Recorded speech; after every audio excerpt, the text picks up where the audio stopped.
O ano de 1800 antes de Jesus, ele foi muito marcante na história da humanidade.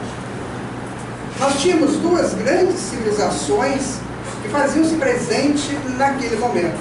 Nós tínhamos a civilização que se forma na Palestina e a civilização da Mesopotâmia, de onde provém Abraão, que vai criar o Estado da Palestina, que depois será o berço, o campo onde o Senhor Jesus trabalhou e falou das suas excelências cósmicas.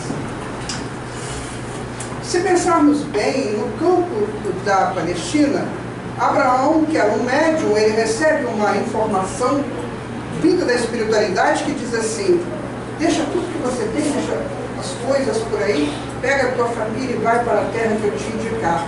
Eu farei de ti o senhor de uma grande nação. Dizem que foi Deus que falou para Abraão, mas sabemos que Deus utiliza de pessoas que trabalham para ele. Então provavelmente veio da espiritualidade ali.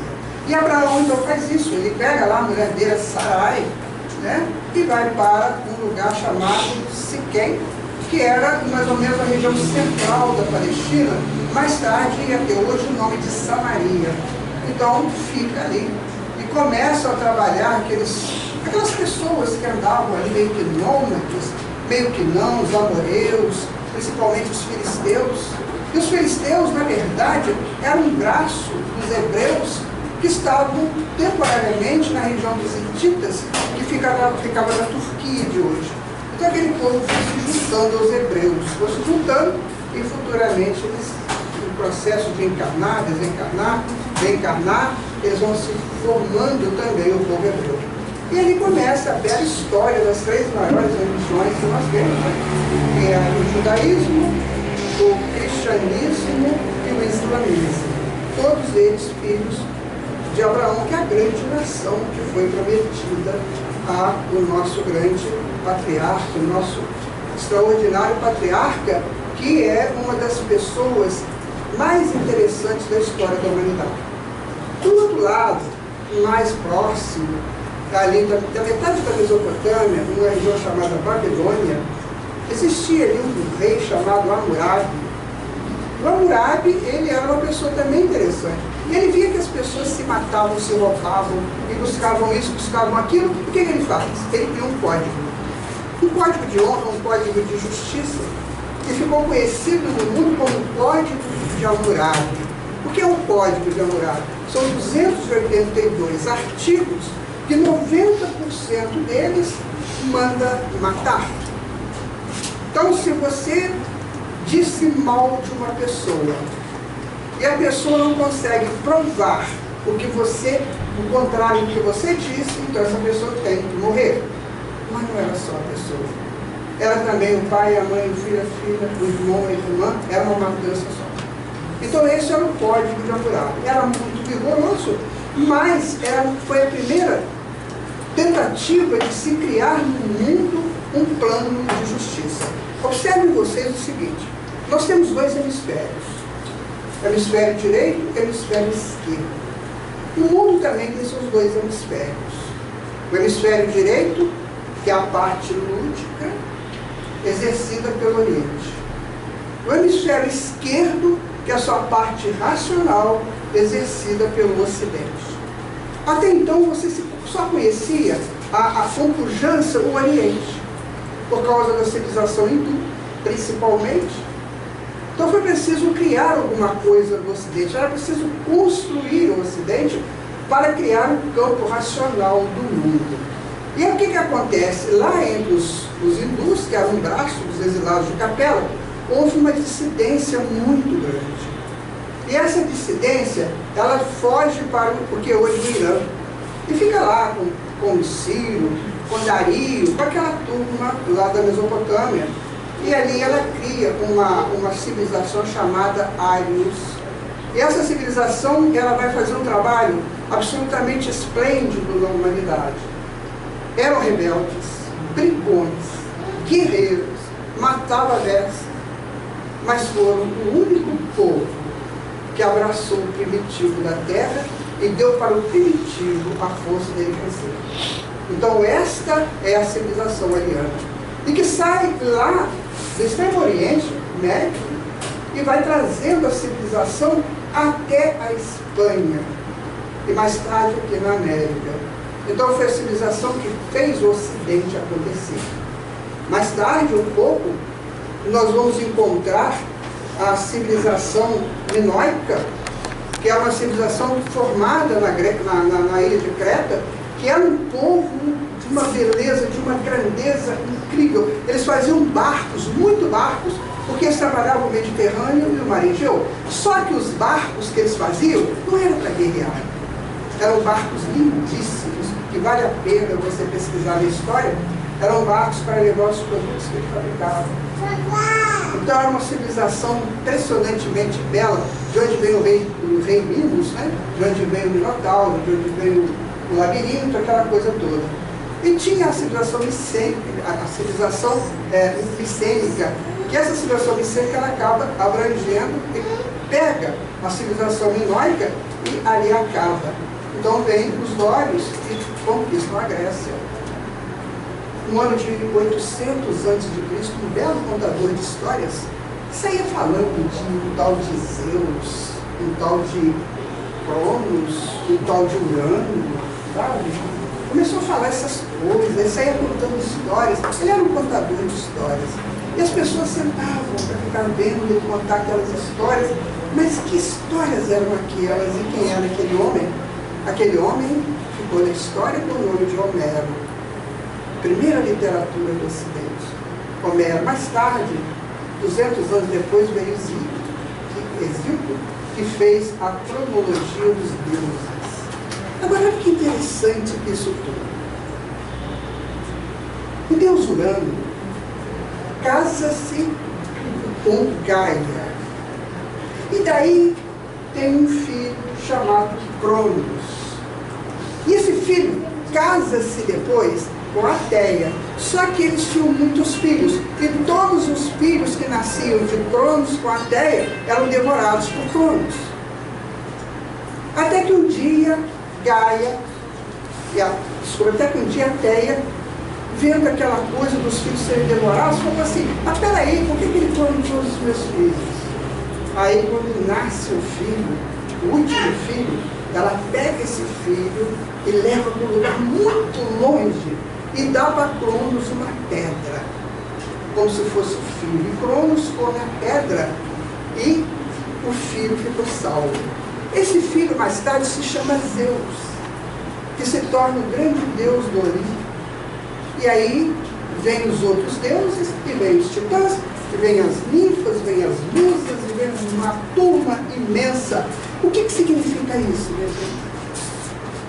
O que significa isso? Só a doutrina espírita para explicar isso. Vou dizer a verdade para vocês, porque é muito difícil entender uma lenda dessa contada pelo Homero, daquelas pessoas tão simples ali, recém-chegadas na civilização grega, né? Urano, o cosmos. Casa-se com Gaia, cria-se a Terra. Ao criar a Terra, cria-se o tempo. Mas é um tempo confuso, de modo que esse tempo ele é mudado o tempo todo. Cronos, o tempo come esse próprio tempo dele. Até que surge a planificação da Terra com as montanhas, com tudo, aí Cronos se esbarra nessa possibilidade da Terra ter o seu próprio ciclo, representado pela montanha, que é uma coisa sólida. Aí a Terra passa a existir. Aí nasce quem? Nasce a Aline, nasce o Bruno, a Bela, Rodrigo, que é Zeus. Todos somos Zeus. Todos. O que é o Zeus? O Zeus é a individualidade que necessita crescer, que necessita abranger o seu campo de conhecimento que está íncito enquanto centelha de vida. Então saímos, né, e criamos várias virtudes que são os deuses do Olimpo. Nós também temos vários problemas viciosos, várias coisas perigosas ou não, os titãs. E temos também os nossos momentos de inspiração, que são as musas, e temos os nossos momentos de proteção, que são as ninfas. Entenderam aqui? E assim nós começamos a nossa caminhada por aqui, de um jeito um pouquinho mais racional. Mais ou menos no ano de 1250 a.C., o povo hebreu, aquele povo do Abraão, estava preso lá no Egito.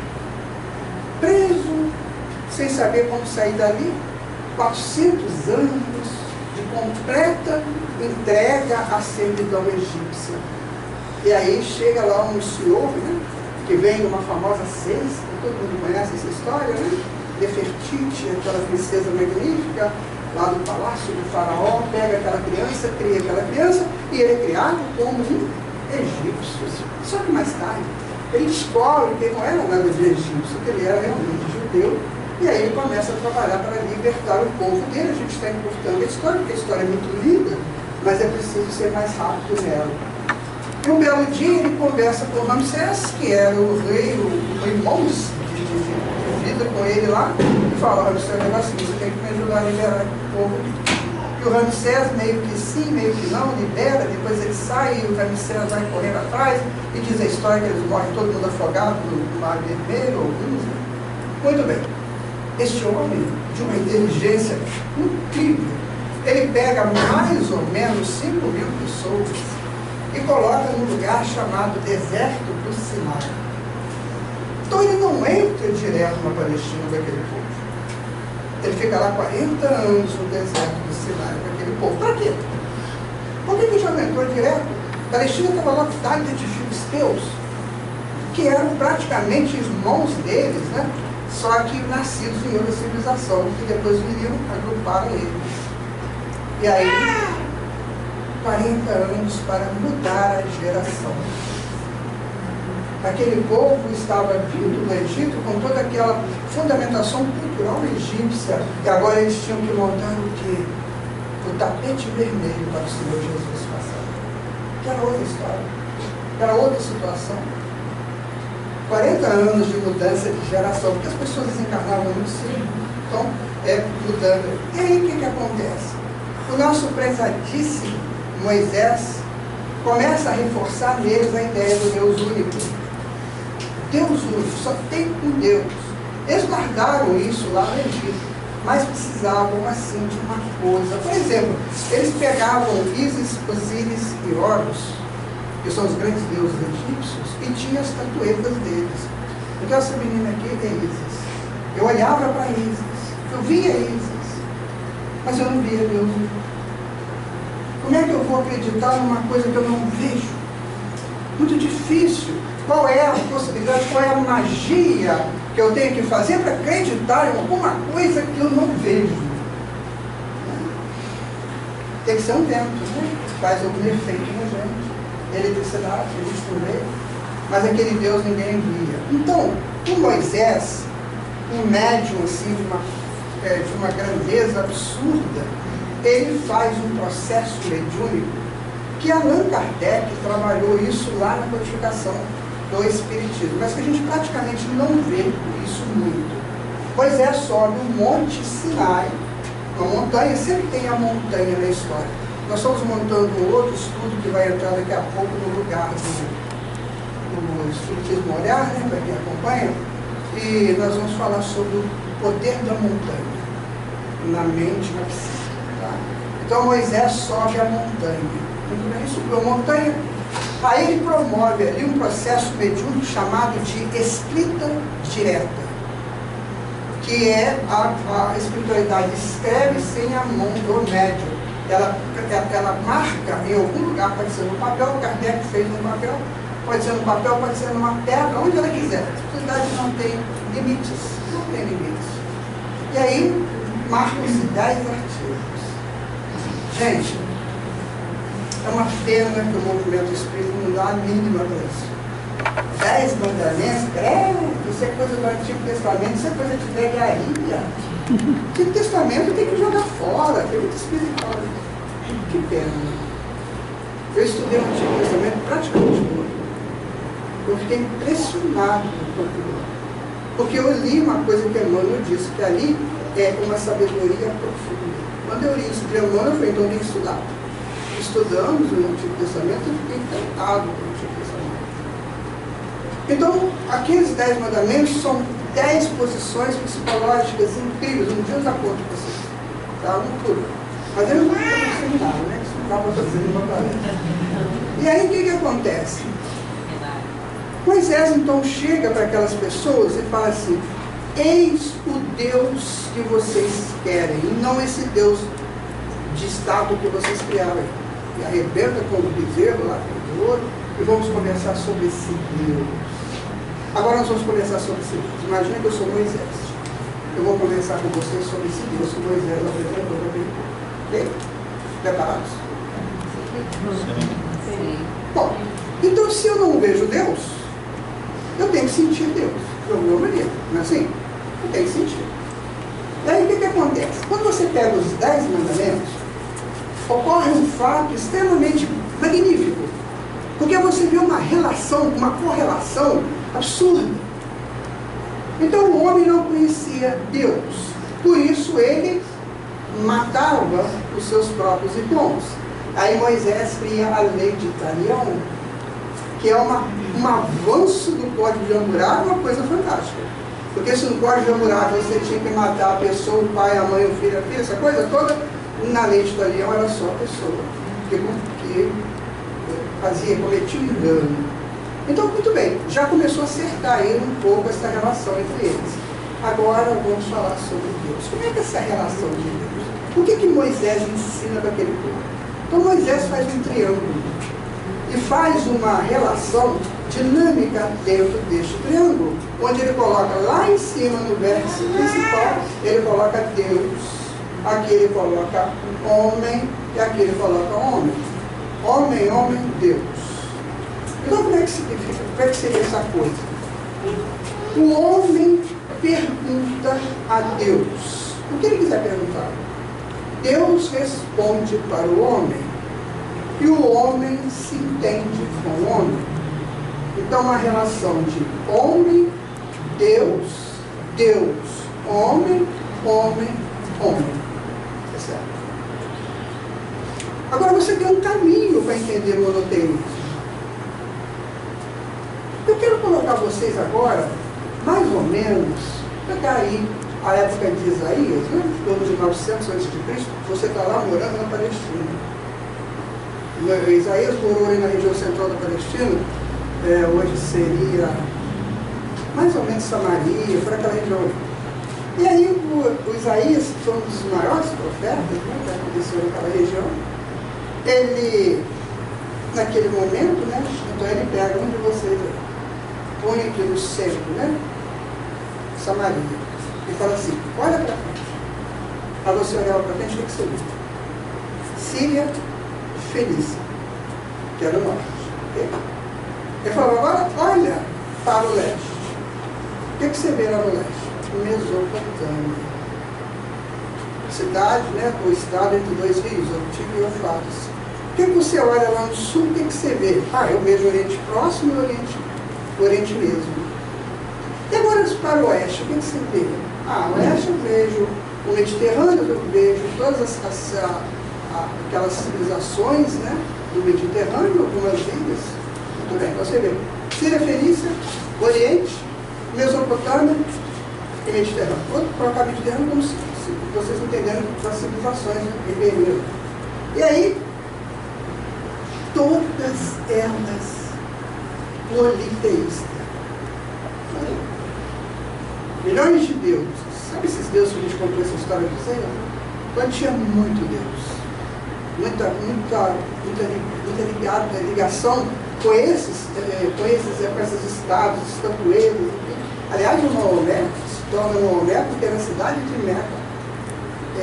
Não era uma cidade de Meca, era uma cidade que ele morava, tinha 600 deuses, era uma cidade pequenininha. Tinha mais ou menos uns 20 deuses para cada um. Ele não aguentou isso, não, foi um dia que ele tinha embora daqui. E aí foi montar o islamismo dele. Foi por isso que Meca saiu aqui, ele não aguentou 600 deuses, é muito Deus. E aí o que acontece? Então você está ali naquela situação, você fala: caramba, então só eu que acredito num Deus único? Só você. Ou você acredita ou some e desaparece. Ou você acredita nisso. Então aí foi formatando a ideia monoteísta que hoje nós agradecemos aquelas criaturas, quem sabe como de nós também, agradecemos aquelas criaturas que se seguraram, que firmaram isso. Mas só que eles tinham essa ideia do homem, Deus, Deus, homem, homem, homem. Mais ou menos, depois que volta do exílio da Babilônia, por volta de 532 a.C., vem com eles Neemias e Esdras, dois grandes, um arquiteto e o outro um grande reformulador de leis. Esses dois reformulam o templo de Salomão, porque ele tinha sido destruído pelos babilônios em 582, e aí voltam com eles um sujeito lá que entendia muito das leis da Torá e tal, aí recompõe a Torá. E aí, meus irmãos, cria-se lá em Jerusalém, que é a cidade que Davi criou, cria-se em Jerusalém o Sinédrio. O que é o Sinédrio? Seria o Vaticano do judaísmo. E lá na Palestina tinha dois tipos de educação. Tinha a educação para as crianças, que era feito nas sinagogas, ensinavam ali coisas como estudar a Torá. Estudar a Torá era a lei judaica, estudar isso, e algumas coisinhas mais muito relacionadas a cada região. E tinha a escola dos adultos. A escola dos adultos, eu sinceramente, se eu pudesse voltar no tempo, eu queria participar dela. Havia uma estrutura absurda. Então ali eles ensinavam o homem porque ele tinha que acreditar no Deus único. Como que eles faziam? Eles criaram 4 situações para o homem autorizado, o homem necessitado, o homem autorizado, o homem efêmero e o homem sensato. Então em todas elas eles mostravam que este homem não é ninguém sem a força de Deus dentro dele. Assim eles formataram cada vez mais a ideia do Deus único. Então agora eu estou naquele meio lá da Samaria, olhando pelas regiões todas politeístas, e eu me firmo no monoteísmo. É evidente que nós tivemos muitas dissidências, né? Sabe quando Paulo fala aquela coisa assim, quando a mulher entrar na Assembleia, que ela fique em silêncio, não fale nada. Se ela tiver dúvida em casa, ela pergunta para o esposo. Não é assim que fala? O homem machista. Todo mundo, infelizmente, eu li um livro escrito por 55 teólogos, os mais importantes na história. Infelizmente, ninguém entendeu isso.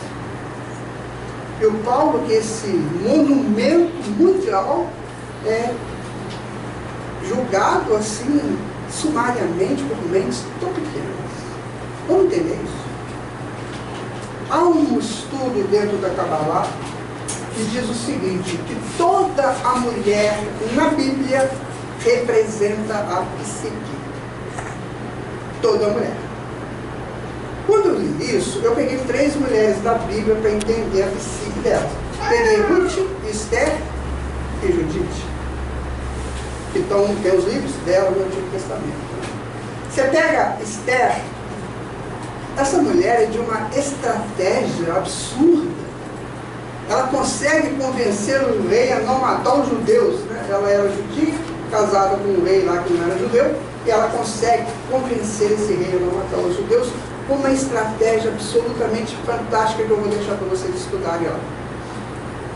Aí vem Judite, também casada com um rei que não era judeu, e ela é judia. A Judite foi de uma fidelidade ao povo hebreu, ao povo dela, de assustar a gente pela fidelidade daquela mulher. E vem Ruth. A Ruth era casada com uma pessoa que não era judia, judeu, e aí esse senhor acaba desencarnando, e ela fica sozinha. E a mulher sozinha é muito perigosa, naquela época era muito perigoso ela se tornar uma mulher prostituta. Então ela tinha uma sogra que gostava muito dela, a sogra foi orientando ela, faça assim, faça desse jeito, faça daquele jeito, até que um dia essa bendita moça arruma um casamento maravilhoso e se salve de qualquer problema. Então você tem 3 psiques aí, você percebeu? Você tem a psique estrategista, a psique fiel e a psique obediência. Então, toda mulher na Bíblia é a psique. Então, a psique é representada pela mulher. Quando tiver um quadro aqui, que eu vou botar aqui, eu vou desenhar para vocês por que é isso. Tá? Existe um desenho que a gente pode fazer e explicar por que a mulher é psique. Mas hoje não vai dar, tá bom? Motivo para voltar. Agora tem motivo para voltar. Estou vendo. Então, minha gente, olha só.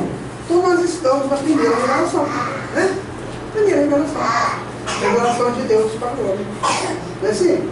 O homem procura Deus, pergunta, Deus responde, vem para o homem que se interrelaciona melhor com o homem. Primeira revelação.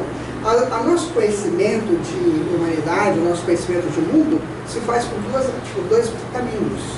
Primeiro, pela pesquisa, pela ciência, né? Pela filosofia, que antigamente não existia ciência, existia filosofia.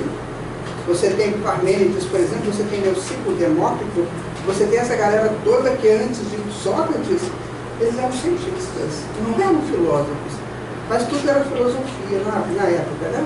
Que era o estudo da sabedoria, do conhecimento. Então, o que acontece?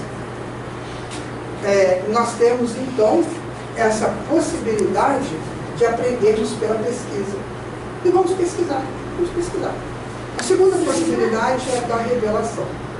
Então, nós temos a revelação. E aí você fica pensando assim, meu Deus, como que eu vou fazer para entender a vossa presença? Como que eu posso ver o Senhor? Eu posso ver o Senhor na montanha, né? Nas árvores, eu posso ver o Senhor nos céus, eu posso ver o Senhor em todos os lugares. Observe.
Passou-se o tempo. E numa famosa noite, que falam que foi em Belém, mas eu tenho certeza que foi em Nazaré. Aí nasce o menino. Nasce uma criança. Completamente fora de qualquer possibilidade de entendimento do homem nessa atualidade. Não queiram entender essa criança. Nós não teríamos condições para isso. Nasce numa casa muito simples, porque ele escolheu assim. Ele escolheu. Nasce de um pai que era carpinteiro e de uma mãe que era uma menina de 15 anos. Uma garotinha de 15 anos. E ali ele vai crescer, ele vai trabalhar, o pai dele na carpintaria, o pai dele desencarna num acidente, segundo posto de um telhado, que estava consertando um telhado, caiu de lá, desencarnou, e ele então teve que assumir a família, porque o primogênito é que tinha que assumir a família dentro da cultura judaica.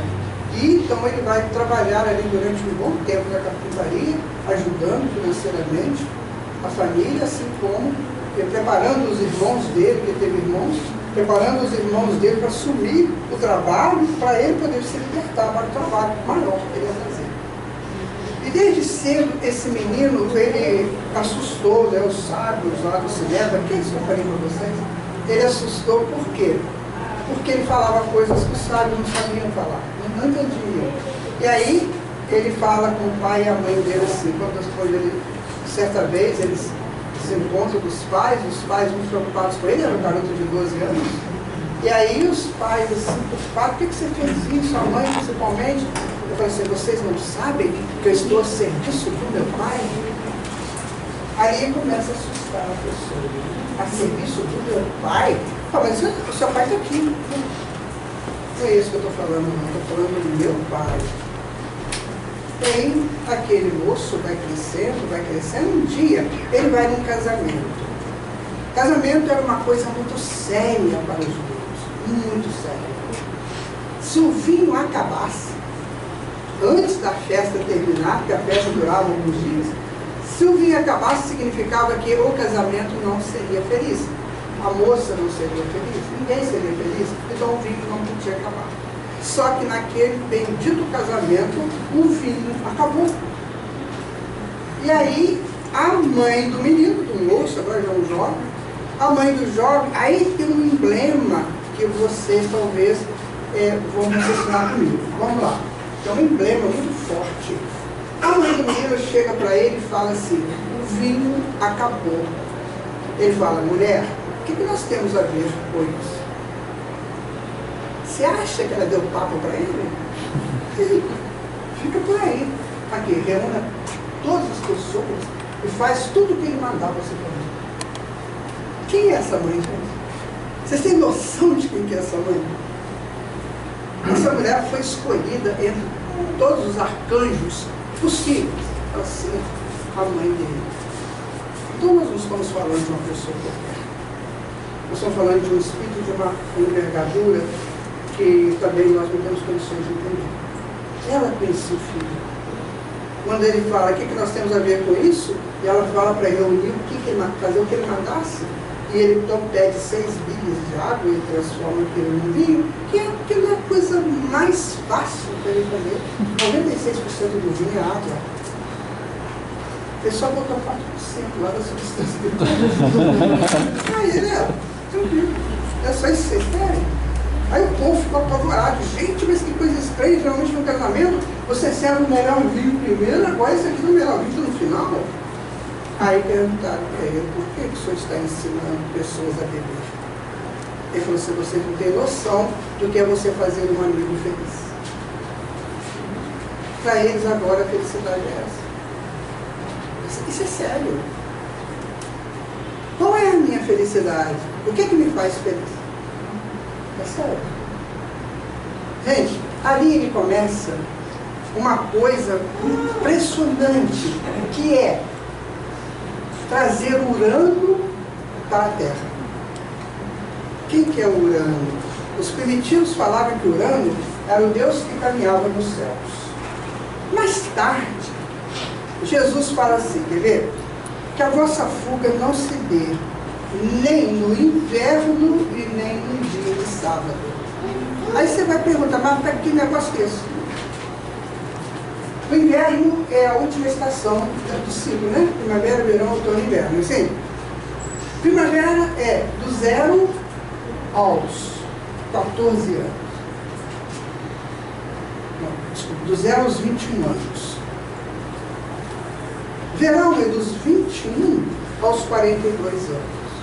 Outono é dos 42 aos 63 anos. E inverno é dos 63 aos 84 anos, que ainda não estou nele, sabe? Mas tem muita gente que já está no inverno. Então o que ele fala? Não fuja das suas imprecações nessa época da vida, porque dificilmente você vai conseguir alguma coisa. Você já está acostumado, né, com tantas ideias. Então, se você pega o ciclo de Urano, esse planeta que gira aí no sistema solar, ele para dar uma volta em torno do Sol, ele demora quanto tempo? Quem arrisca? 84 anos. Certinho. Então o ciclo de Urano é o ciclo de uma encarnação nossa, aproximadamente. É um ciclo de uma encarnação nossa. Então o que ele faz? Ele traz esse ciclo de Urano e coloca na nossa frente. Olha, você tem um tempo na sua encarnação, então aproveita o seu tempo. Aí ele começa a pregar. Aí o que acontece? O planeta Terra, ele é um planeta que já viveu muitos ciclos, muitos. Ele tem 4,5 bilhões de anos. Esses ciclos são determinados por, eles chamam de sátias, os hindus chamam de sátias. Então são sátias. Então nós estamos entrando numa sátia maravilhosa, porque tem a tal precessão dos equinócios. O que é isso? A Terra, ela faz o ponto ascendente dela e o descendente. Por que ela faz isso? Porque ela está inclinada a 23 graus do eixo dela própria. Então o eixo dela está passando aqui e ela está inclinada. Uma coisa que está inclinada quando gira, ela gira como? Cambaleando, né? Então a Terra gira fazendo um cambaleio. Então ela vai fazer esse cambaleio e esse cambaleio e o outro cambaleio. E cada vez que ela faz esses dois cambaleios, ela demora 13.000 anos. Primeiro cambaleio ascendente, 13.000. Depois descendente, 13.000. Aí a ciência chama o ascendente de noite da Terra e o descendente de dia da Terra. Por que isso? Porque nós temos o eixo da galáxia, o núcleo da galáxia, a Via Láctea, essa que a gente vê. Então, quando a Terra faz isso, ela afasta do eixo do núcleo da galáxia. Quando ela vira, ela vai para o núcleo da galáxia. Então, isso tem uma diferença muito grande. O unicórnio desapareceu no dia que a Terra foi para o ascendente, porque não tinha condições para o unicórnio ficar aqui. E outros animais também que descansaram. A Terra agora, ela está voltando para o descendente. Serão 13.000 anos virados para o núcleo da galáxia. O que está acontecendo? Você acha que o dia passa muito depressa, não? Sabe por quê? Em 1950, quando eu nasci, a Terra pulsava 7 reais. Ela pulsa. Então ela dava 7 pulsos por segundo. Hoje ela dá 60. É uma diferença básica. Então o que acontece? Mexe com todo mundo.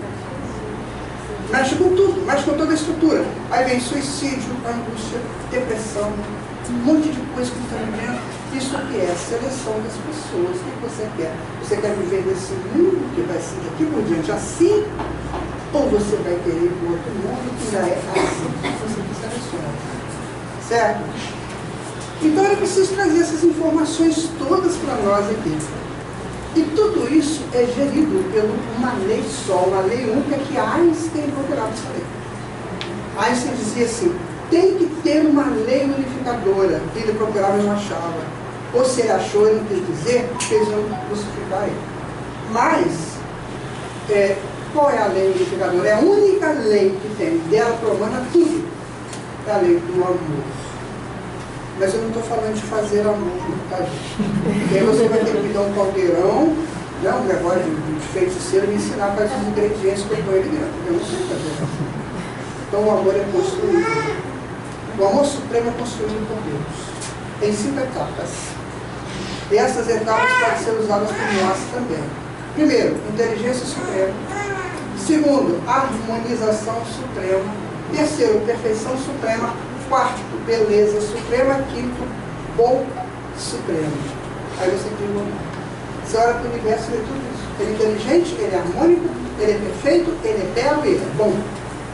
Então você constrói o amor aí. Numa relação a dois, se não tiver isso, vai ter muito problema. Isso aí é um outro assunto também, a gente falou. Então vamos lá. Então o que acontece? Essa coisa tinha que vir para cá. Tinha que chegar na Terra. Tinha que chegar aqui no nosso plano físico. Porque nos outros planos aí existe. E aí tinha que vir aqui uma pessoa que tinha total correlação com a plenitude dessa lei. Percebe? Jesus podia ter mandado, gente, quem ele quisesse. Ele mandou Sócrates, Zaratustra e Buda, que são 3 ministros dele. Mas ele tem 70. Que a gente nem conhece.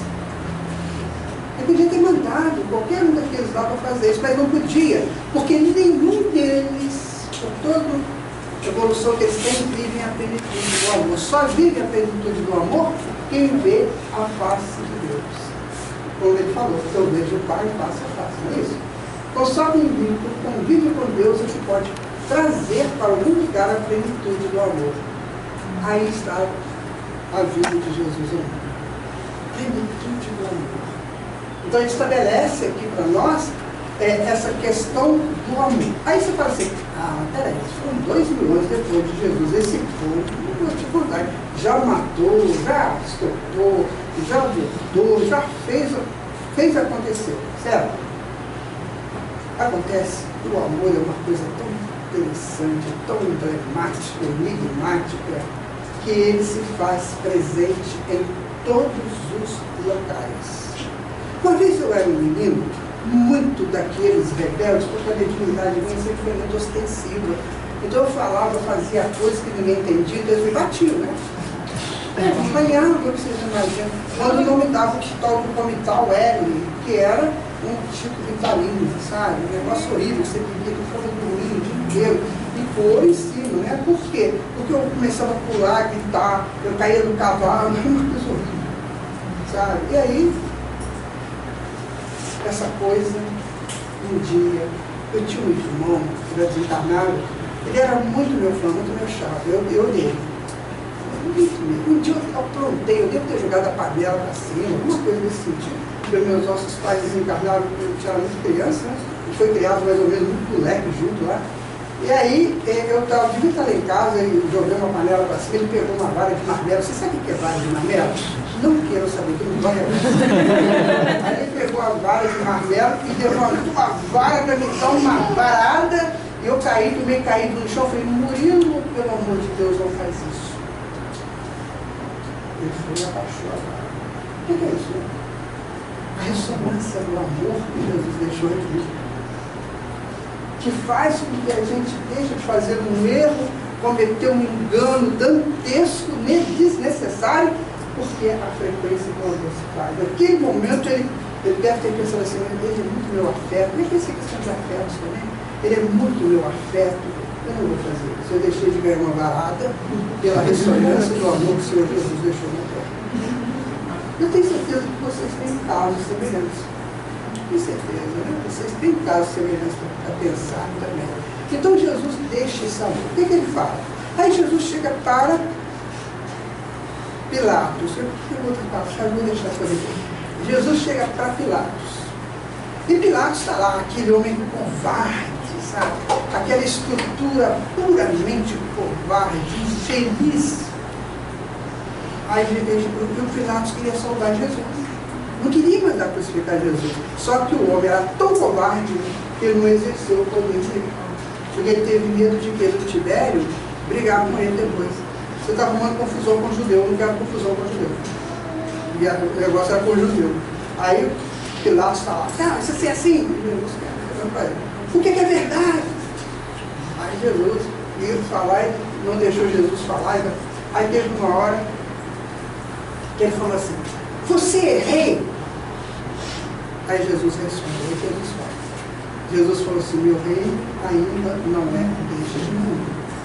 Ainda não é deste mundo. Para Pedro, lá quando Jesus estava sendo preso, que Pedro cortou a orelha do soldado, Jesus falou assim, Pedro, não faça isso. Porque se você matar pela espada você perecerá. Se eu quisesse, uma multidão de anjos me tiravam daqui. Agora, mas não é ainda da vontade do meu Pai. Esse dia chegará. Então o que Jesus falou? Um dia chegará esse rei, porque ele sabe estabelecer. Então ele deu 2000 anos para a gente. Né? Teve muitas pessoas que aproveitaram. Olha, fizeram acontecer. Tá? Você lê histórias aí magníficas de pessoas. Eu convivi com muita gente da roça. Sabe o que é roça? Tem negócio de comer rapadura, café com rapadura, aquelas coisas. Né? A rapadura era feita na varanda da casa da dona, e fazia isso, todo dia tomar café de rapadura, essa coisa toda. Eu convivi com muita gente que não sabia ler, escrever, não sabia nem falar direito. Pegava uma bendita de um pedaço de pano, com uma linha, com uma agulha, costurava aquilo, a perna da gente sarava. Aí ficava falando umas palavras, eu não entendia nada, e só costurando, e de repente a perna, sei lá, era curandeira. Nossa, curandeira, meu marido. Aí um dia eu queria saber o que ela falava. Sabe? Eu comecei a pesquisar isso, o que eles falam, né? É uma oração. Só que é uma oração numa outra vida, que nem ela sabe. Então, minha gente, olha quanto amor que existe nesse mundo implantado por Jesus. Então, Jesus veio aqui principalmente para trazer o amor para nós. Aquele que quiser construir esse amor em si, passando pela inteligência, harmonia, perfeição, belo e bom, vai fazer isso. Aquele que não quiser, infelizmente, vai ter que ir para o mundo onde a coisa não é bem assim. Tá? Então, olha que coisa interessante que é a vida de Jesus. Jesus é a segunda revelação, que é a revelação do amor. O amor, então, é para todos. Concorda? O amor é uma revelação para todo mundo, tanto encarnado quanto desencarnado, é a revelação, a segunda revelação. E aí você pensa naquele bendito dia, né? É que aquele anjo, Gabriel, chegou para Maria Santíssima, aquela menina, a gente vive pensando, uma garota de 15 anos, né? Ele chega para a menina e fala assim, ai, cheia de graça, o Senhor é convosco, bendita sois entre as mulheres, bendito o fruto do vosso ventre, Jesus.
revelação, Deus, homem, Deus. Segunda revelação, plenitude do amor. Agora a terceira revelação. essa está muito ligada a todos nós.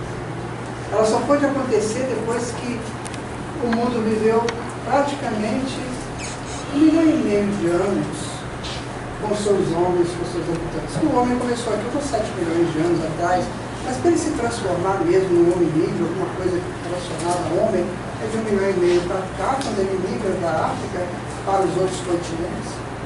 Então, daí começa a proposta interessante da terceira revelação. A terceira revelação, ela vai falar de coisas muito sérias relacionadas a todos nós. O que a terceira revelação vai falar para nós? E não é só a partir da doutrina espírita, não. A terceira revelação começa a ser falada desde tempos imemoriais. Eu vou dizer para vocês que a antropologia, ela coloca desde mais ou menos uns 400 mil anos atrás, os neandertais. Os neandertais enterravam os seus mortos na posição de pé. O que significa isso? Eles sabiam que o homem é imortal. Certo? Isso. Mas ainda vai mais distante ainda. Os benditos dos primitivos. Quando a gente acha que eles eram todos ugas, uma coisa parecida, né? Eles eram imortais e reencarnacionistas. Vocês acreditam nisso? Sabe como é que eles eram? Eles observavam uma coisa que nós não observamos. Dificilmente o ser hoje, em pleno Rio de Janeiro, né, com toda essa estrutura dessas cidades, onde a gente fora também, de outras cidades todas, que é o ciclo da Lua. Nova, crescente, cheia, minguante, nova, crescente. Eles começam a observar aquele negócio e essa Lua não morre, né? Ela está sempre indo, né? Então ela é imortal. Eu também sou. Porque se ela vai e faz isso, eu também faço. E outra coisa, ela nasce, cresce, fica adulto, depois envelhece, morre e volta a nascer. Eu também faço isso. Olha que coisa interessante. Mircea Eliade é talvez um dos grandes antropólogos da nossa, mais que contemporaneidade. Mircea, ele foi do século passado. Ele tem livros assim esplêndidos para estudar tudo isso, né? Então, ele diz que os nossos primitivos, na verdade, eram grandes sábios. A menina, quando queria engravidar, olha que interessante. A menina estava lá, ela fazia a menarca, né? Então ela queria engravidar. Aí ela sabia que se ela passasse perto de uma determinada montanha, que tinha lá na redondeza, que os espíritos que queriam nascer ficavam tudo lá esperando uma mãe pronta para receber. Então elas passavam lá na montanha, né, para receber o filho. Na verdade, elas tinham os relacionamentos delas, né, mas elas não entendiam isso, não sabiam. Aliás, foi muito tempo a mulher não sabia que era o homem que a fecundava. Ela achava que a fecundação era dela. Então ela ia lá na montanha, né, e pegava esse pai que estava a fim de nascer. Então, a criança, olha que coisa interessante. Não é? Sério, gente, é muito isso na história. Estudar antropologia, sociologia, psicologia, essas coisas são maravilhosas, né? Então essa coisa veio rolando, né, através do tempo. Quando chegou no século XIX, aquilo tinha que se tornar um corpo doutrinário. Porque isso veio muito esparso, né? E essa coisa para se tornar um corpo doutrinário não podia ser feito por nenhum encarnado sozinho. Ele tinha que ter um amparo de um nível superior, parafraseando ainda os primitivos. Por que o primitivo buscava o Deus, tinha seus totens e tinha seus tabus? Porque eles acreditavam que uma coisa superior a eles existia. Por isso que eles faziam os seus totens, que é um outro estudo muito fantástico, estudar os totens. Né? Então, eles faziam aqueles totens deles, porque acreditavam nessa força superior. Então, no século XIX, tinha que vir uma força superior. Certa feita, um senhor de mais ou menos 50 anos, por aí, ele estava caminhando na rua, aí ele encontra com um amigo. Aí eles dois se abraçam, porque eles eram muito conhecidos. Um professor maravilhoso, o outro uma criatura muito ligada aos estudos de Mesmer, que trabalhava no magnetismo animal. Né? E aí, os dois se encontram. Aí um fala para o outro assim: bom, meu amigo, que bom que eu te encontrei, eu precisava mesmo falar contigo. Nós estamos em Paris, 1848, 1950, por aí. Aí ele falou assim, o que foi, Fortier? O que você quer falar para mim? Me fala. Ele falou assim, olha, é o seguinte, eu tenho ido na casa da senhora Cleide Bezu, você conhece? Não, não conheço. Ah, fica ali na rua e tal. Eu estou indo lá e estou vendo uns negócios estranhos. Tem assim, uma mesa, né? Então as pessoas põem a mão sobre a mesa, não na mesa, não em cima da mesa, sobre a mesa. As pessoas põem a mão ali e a mesa começa a levantar, vai lá no teto, cai, então abaixa legal. E ele olhando assim, que isso, Fortier? Você não é notícia? Ele falou, não, mas acontece mesmo. Pode ser, quem sabe o magnetismo, né, e tal. Pode ser. Aí o Fortier fala para ele assim, mas tem um negócio, professor, o professor Ibai, tem uma coisa, professor Ibai, o quê? A mesa fala com a gente. Aí ele vai.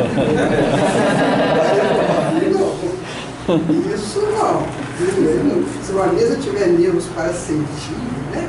E possibilidade de relacionar, vamos lá para você conhecer. Gente, você ia. Seja sincero. Ô, Fluminense, você ia? Você ia, né? Eu não ia, não. Você me ouve falar disso. Tricolor acredita em você, eu ia. Então, aquele negócio, né? Você ia. Aí ele pegou e falou assim, então tá, você está insistindo, ele é meu amigo, deixa eu lá ver esse negócio aí. E ele lá, ele tinha uma mulher fantástica. A esposa dele era uma pessoa assim, que eu vou te contar na Bíblia, era a maior psique depois de marido. Era a esposa dele. Aí ele falou, vamos lá ver essa coisa toda que tem. E eles foram, chegaram lá, a mesa levantava, baixava, aí tinha um sinalzinho, né? Uma batida letrada, duas batidas, ela tem uma larga mesa. Uma batida letrada, duas batidas letrada, e vai de baixo. Aí haja paciência, né? Naquele tempo o relógio corria bem devagarzinho. Aí, resultado, ele começou a ver que aquela coisa funcionava mesmo. Ele olhava debaixo da mesa para ver se não tinha algum processo, né, de músculo retorcendo por causa de magnetismo, via nada. Ele falou, gente, o que é isso? Aí falaram para ele, só vai ter uma coisa, nós aqui somos só gente pequena. Vai lá na casa do senhor Baldelli, que tem duas meninas lá que eu vou te contar. Elas não são brincadeiras não. A Carolina e a Angeli. A Júlia tem 14 anos, a Carolina tem 16. Cara, conversar com elas. Aí ele falou, chegou lá, pegar duas meninas muito bagunceiras, que estavam a fim de casar, não queriam se enrolar com aquilo de jeito nenhum. Mas, elas estavam lá, né? Ele falou assim, vamos fazer um negócio. Elas começam a fazer, estava tudo direitinho, aquelas duas garotas. Aí, resultado, ele pergunta assim, peraí, mas quem são vocês? Vai perguntar lá as crianças. Eu somos espíritos que já viveram na Terra, encarnados, desencarnamos e vamos voltar a viver um dia. Mas vocês já viveram aqui? Já.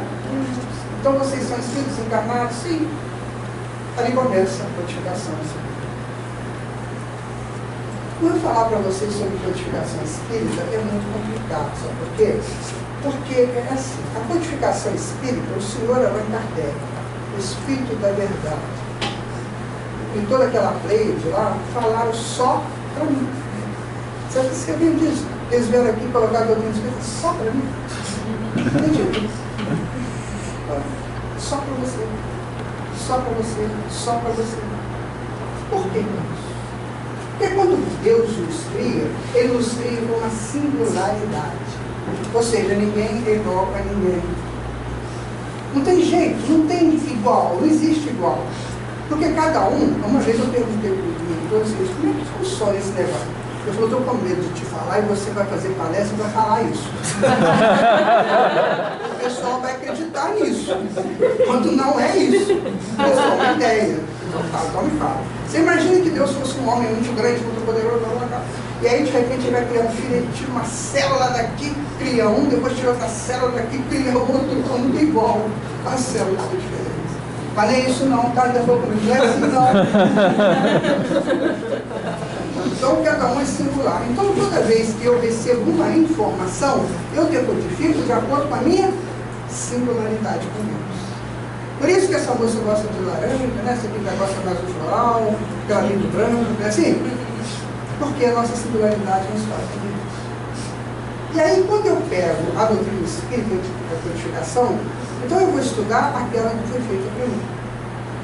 Sério, eu vou estudar dentro daquela que foi feita para mim. Então, quando eu leio lá uma questão do Livro dos Espíritos que me encaixo nela, nossa, isso aqui está fácil, isso aqui eu consigo, isso aqui não, porque eu estou me adaptando ao estudo da terceira revelação. E aí você pergunta, então como é que é o estudo? Como é que é a terceira revelação? Se a primeira foi homem, Deus, Deus, homem, homem, homem, a segunda foi o amor, e a terceira, quem que é? A terceira é simples. Eu converso comigo, eu dialogo comigo. Então eu entendo, eu sou um ser imortal. Se você for um ser mortal, ficar cultuando morte e mortos, Jesus não vai enterrar os seus mortos.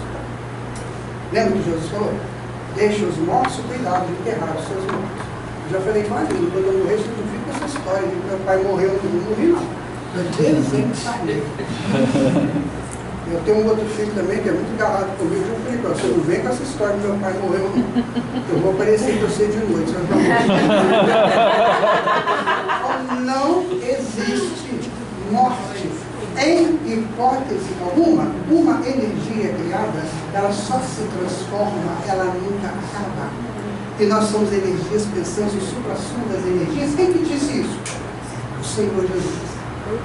Olhar os livros do campo, as aves dos céus, eles não tecem, elas não plantam, e Deus, com toda a sua bondade, nunca deixou de atender a uma e a outra. Imagina se Deus faz isso com elas e não fazem com vocês, são muito superiores a elas. Percebe? Então, lá no Egito, por exemplo, deixa eu ver aqui esse senhor aí, ele é arquiteto lá no Egito. E Vanotec perto dele, coitado, morre de medo. Vanotec foi quem fez as pirâmides. Você morre de medo, ele é tremendo arquiteto. Nossa, ele faz pirâmide, ele faz esfinge, ele faz umas coisas que a gente nem sabe o que é. Mas se perguntar para ele a idade dele, ele falar que tem 40 anos, ele é expulso do Egito. Você não presta. Porque no Egito não se admitia mortalidade definitivamente. Tem que fazer igual o Totti. Perguntava para Totti: quantos anos você tem, Totti? 2.600. Que era o tempo que ele estava na Terra. Então não tem. A imortalidade no Egito era questão de honra. Então nós temos que parar com essa história de morrer também. Parar mesmo. Parar mesmo. Porque tem muito espírito que não está vindo num centro espírita para com medo de morrer. Aí eu fui perguntar por quê. Porque o espírito não pode ter medo de morrer, ué. Sabe o que tem medo? De ir com um grau. Vocês conhecem o grau. Morrer de medo de morrer. Então, minha gente, não tem, nós somos imortais. Esse diálogo eu tenho que trabalhar comigo. Tenho que trabalhar comigo. Os meus pais, meus tios, meus avós, meus irmãos, todos desencarnaram. Aí eu com 9 anos, um pouquinho mais, eu estava mais ou menos sozinho no mundo. Eu morri? Não. Mais de 70 anos. Então não chegou minha vez ainda de ir embora. A Deus chegou. Mas eu tenho que dar a eles o direito de irem. Carlos Torres Pastorino, no livro Minuto de Sabedoria, página 210, ele diz isso. Não dê a decepção ao teu ente querido desencarnado de ficar chorando por ele. Deixa que ele viva o tempo dele. Isso, minha gente, tem um estudo chamado ciclo reencarnatório, e se a gente estudar isso, né, vocês vão ver, vocês vão agradecer se o teu filhinho de repente desencarna com ele. Você vai agradecer. Mas tem que saber. Aí tem que estudar, tem que se dispor para isso. Então, imortalidade. Segundo ponto é a mediunidade. O que é a mediunidade? Eu venho aqui, dou um passo nesse moço, nessa moça, nela, e fico aqui durante 3 horas dando um passo para a nossa de fiscalidade. Papai do céu, hoje eu estou lá nos bons olhos. Mentira, não aconteceu nada disso. Você trabalhou para você, não para Deus. Não precisava de mim. Precisava de chegar aqui e dar um passo deles. Certo? Mas foi uma chance que eu tive. Por quê? Porque eu preciso desenvolver a minha comunicação psíquica, a mediunidade e a comunicação psíquica em alto nível. Então eu tenho que desenvolver isso, eu tenho que aprender. Eu aprendo como? Exercitando. Reencarnação, né? Reencarnação, como diz a mãe, é quase um perdão de Deus. A gente tem que saber que reencarnação é uma chegada a um novo ciclo. Quando a gente estuda a reencarnação, você pode estudar a reencarnação do jeito que você quiser.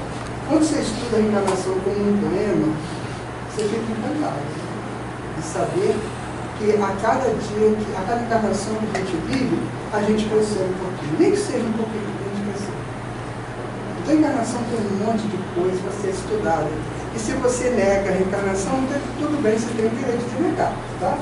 Se alguém aqui não acredita em reencarnação, isso não tem problema, eu te dou todo o direito. Eu sou Voltaire, né? Eu posso não concordar com o que você diz, mas eu te dou o direito de falar o que você quiser o tempo todo. Agora, eu só aconselho uma coisa. Fala uma coisa melhor. Traga uma proposta melhor. Que não seja achismo. Traga uma proposta melhor. Se você me dobrar, me convencer, eu deixarei que seja informações. Até lá. Quem falou isso, né? Deseja de Deus, o senhor falou. Ele falou isso. Ele foi abordado numa palestra dele aqui no Rio, lá na Rua da Assembleia, que era na Fera. Aí ele foi abordado e ele falou isso, se você me apresentar aí uma coisa melhor, né, eu vou deixar de ser espírita. O homem foi embora, deu a volta e saiu para mim. A outra coisa é a pluralidade dos mundos habitados. Vamos parar com esse negócio que não tem vida no outro planeta, porque não tem água. A minha neta tem 9 anos, é capaz de ela rir se você falar isso para ela. Gente, para com isso. Neutrópix é uma bactéria. Os primeiros momentos de vida dela, ela vive na imagem de ferro. Mas ela vive na imagem de ferro. Só depois que ela migra para o oceano. Mas ela começa na imagem de ferro. Para com esse negócio que é só água da vida. A água é boa para nós. Para a nossa construção biológica, não, para a constituição do mundo ela é necessária. Mas Deus não é tão pobre assim, né? Então vamos parar com isso, vamos pensar nos mundos que existem, creio, a gente morar neles, a gente crescer através das existências livres. Vamos pensar nisso. A gente não sabe como é que esses mundos, né, se constroem, o que eles montam para o aprendizado. Mas vamos parar com esse negócio de falar que não tem vida em outro planeta porque não tem água. Foram lá em Marte, tem uma fotografia dessa lá, tem uma Opportunity, né, que está lá na sonda. Então ela está fotografando coisas abertas, mas só vê aridez, não é isso? Só terra árida. Poxa, é claro, aqui está cheio de espíritos encarnados, vocês estão vendo? É por quê? Porque a matéria não tem várias manifestações. Ela não se manifesta só em corpos físicos. Então ela está cheia de espírito também, sabe? E assim sucessivamente. Essa questão de Deus, né, como inteligência suprema, causa primária de todas as coisas, se eu não acreditar nisso, né, eu vou ter que ir para a escola, para a religião, os espaguetes voadores, sabe? É o templo dos ateus. Lá na Europa tem um templo dos ateus. Ele é dirigido pelos chazicos, né? O templo chama espaguete voador. Vocês entendem o negócio deles? Eles são ateus. Os domingos eles têm as reuniões deles. Aí outro dia eu li que tem espírita ateu. Então a gente tem que tomar cuidado. Eu vou dizer para vocês o seguinte: a fase que nós estamos vivendo é uma fase de muito teste. Muito teste. Então tem muita gente que está fazendo um teste também no movimento espírita. Tá? Então fala que você tem que ser de direita, você tem que ser de esquerda, você tem que ser... Não, você tem que ser de Jesus. O seu trabalho é com Cristo. Ele que sabe o que é melhor, ele que sabe. E essa questão do ateu, né? Espírito ateu, então nós temos que tomar cuidado com essa questão de Deus, porque aqueles nossos irmãozinhos lá da Palestina, que não tinham nada desses conhecimentos que nós temos hoje, eles sozinhos, no centro do mundo, eles acreditavam em Deus. Não vamos falar com esse negócio de ficar catalogando isso aí. Então a terceira revelação é essa história, eu comigo. Eu venho ao centro espírita, eu assisto o estudo, eu faço parte do estudo, mas não adianta nada se eu não me integrar naquele estudo e fazer daquilo algo para mim. Certo? Não adianta nada. Eu saí de uma palestra, foi muito linda a palestra, não sei o quê, quando eu fazia teatro, eu fiz teatro há muitos anos, eu ia ali, então, fizemos teatro há muitos anos, viajamos no mundo. Aí quando terminava, chegou uma pessoa falando, mas que coisa maravilhosa que a tua tese, aí não estava bom. Agora quando chegava o outro, falava assim, nossa, não gostou. Era com isso que eu queria conversar. Por que você não gostou? Vamos analisar por que você não gostou. Uma vez a me tocou numa peça Ave Maria, que ela tocou muito. Aí quando terminou a apresentação, eu estava conversando lá, eu conversando com as pessoas lá, e chegou uma pessoa para mim e disse, a tua filha dubla bem pra caramba. Aí a Lita falou, Ana Maria, eu peguei, você chama a Lita para mim, fala para ela vir com a flauta. Aí ela chegou lá, você nem falou, não acreditou. Então tem essas coisas aqui, igual o São Tomé, tem que soltar o dedo, né? Ali já é menina, bem mais menina do que hoje, né? Então, aí ela nasceu com 7 anos, ela me deu uma dura, né? Se você me atrapalhar a minha vida de musicista, eu vou ficar muito mal da vida do jeito. Ela falou isso pra mim. Não, minha filha, vai embora. Então é isso, gente. Terceira revelação é eu comigo. Entendam isso? Espiritismo, eu comigo. Não é com ninguém, eu comigo, eu quero essa coisa. Emmanuel fala que o centro espírita é uma universidade da alma. Né? Então isso aqui é uma universidade que está abrindo hoje. Sério? Essa é uma universidade nova que está sendo inaugurada hoje. Então que a gente venha para cá, neste intuito de fazer dessa universidade o crescimento espiritual que nós precisamos fazer. O palestrante, o que o professor faz? Platão que diz isso, tá? Não sou eu não. O professor chega com essa moça aqui e começa a cutucar essa moça. Bom, pega lá no quadro, passa um teorema, passa um negócio qualquer, está tudo dentro dela. Está tudo na essência da centelha divina que ela é. Então o professor só estimula a ela o conhecimento. Se ela não quiser, não adianta falar, fazer mirabolância, né? Não adianta fazer mirabolância, porque o aluno não vai entender. Agora, quando eu quero, o professor traça a primeira linha de entendimento. Então é isso, fazer do centro espírita tudo universidade da aula, sabendo que você dinamiza você. Não é o professor que vai te ensinar, é você que vai se dinamizar, que é o estímulo que o professor e o palestrante, né, tem que passar para você. Então você tem a primeira revelação, a segunda revelação e a terceira revelação. Teremos uma quarta? Não sei. Mas nós já temos bastante. Então o que é que nos compete? Compete, né? Começar a pensar seriamente nisso. Isso aqui é um livro, né? À disposição de vocês. Eu estou vivendo um momento muito difícil da minha vida. Dezembro de 1997. Foi um dos momentos mais cruciais que eu já vivi até hoje. E eu estava lá em casa, assim, sabe, muito triste.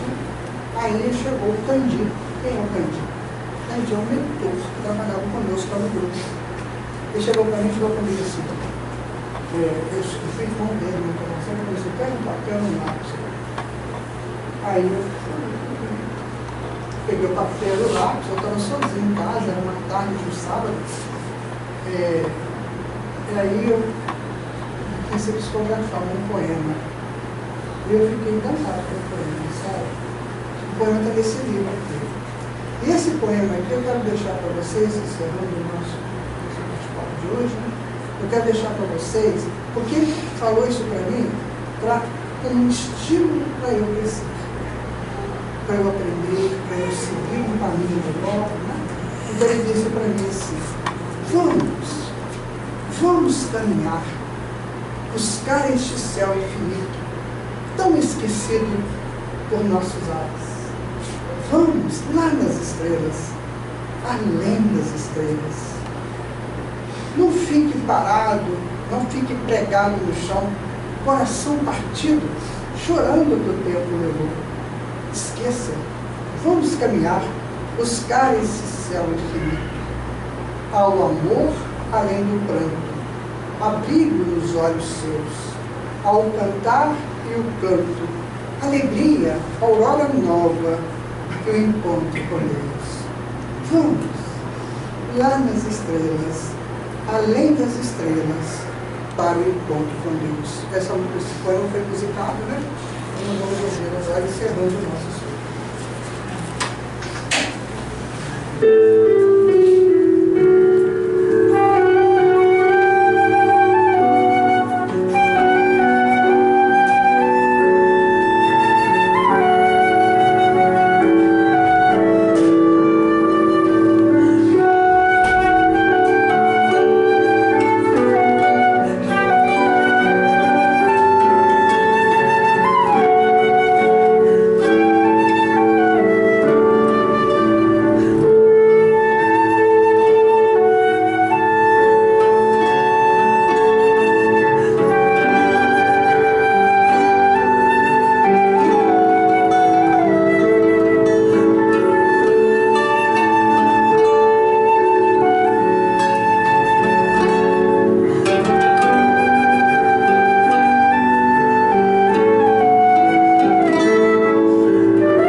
Só um teaser.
Marta, a Bela, minha querida Bela, o Delane da vida, e todos que estão aqui, agradecer por esse grande momento. Gente, aproveitem a universidade da obra que está perto de vocês. Muita paz. Boa noite.